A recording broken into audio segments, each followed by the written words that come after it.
저녁 어스름부터 서쪽 하늘이 잿빛 구름에 덮이더니 늦은 밤부터는 봄비가 내렸습니다. 차가운 새벽에 일어나 베란다에 나와보니 아파트 뒤론 몇 잎 남지 않은 벚꽃이 하늘거리며 날리고 그 바람을 타고 반가운 손님처럼 빗방울이 떨어집니다. 이런 새벽이면 여태 해놓지 못한 일들에 대한 아쉬움과 해야 할 것들에 대한 부담감조차도 잠시 잊게 되곤 합니다. 우린 무엇을 위해 이렇게 불안한 마음을 애써 감추며 하루를 보내고 이 새벽을 맞이하는 것일까요? 그저 주어진 삶이기에 살아내야 한다고 말하기엔 참으로 알 수 없는 미래에 대한 불안이 주는 무게는 결코 가볍지 않습니다. 유리창을 때리는 빗줄기는 제법 둔탁한 소리로 가슴을 흔들고 멀리 순환도로를 오가는 차들의 불빛이 흐릿흐릿 번져가며 지나가는 오늘. 일상은 그래도 시작되고 작지만 하나라도 성취되는 일이 있으면 하는 작은 바람을 가지고 베란다에 작은 탁자를 일어섭니다. 법정 스님의 말씀입니다. 당신들이 불행한 이유는 당신들이 가지고 있는 좋은 옷과 가구와 재산들이 너무 많은 시간을 빼앗아 버려 당신들은 기도하고 명상할 시간이 없기 때문이지 모르겠다. 스님의 입장에서 볼 때 우리가 가진 모든 것은 항상 좋고 많고 넘칩니다. 우리 입장에서 우리가 가진 것들은 늘 나쁘고 부족하고 심지어는 없으니만 못합니다. 그래서 행복하지 않다고 생각하는지도 모르겠습니다.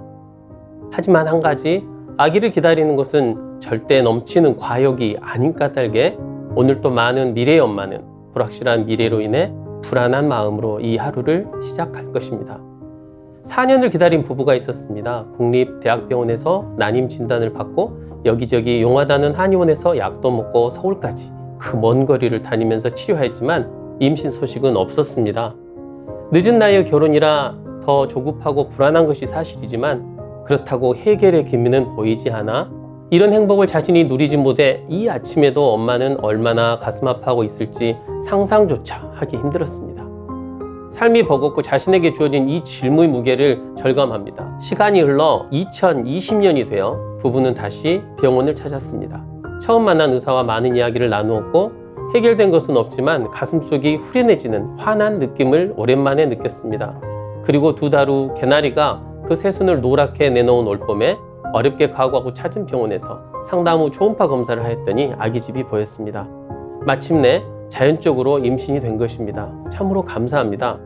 그 많은 고통과 고민과 불안에 대한 해결책이 마음속에 있음을 절감한 부부였습니다. 많은 이야기를 했고 엉킨 실타래를 하나하나 풀어내기 위해 많은 고통을 같이 지고 가자고 결심했죠.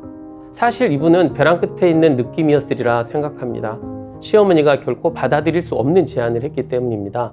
여기서 밝힐 수는 없지만 2번째 찾아온 날 아침 저와 이런 이야기를 하면서 너무너무 속상해하던 모습이 떠오릅니다. 그리고 생리가 없어 초음파 검사를 했더니 아기집이 보이더군요.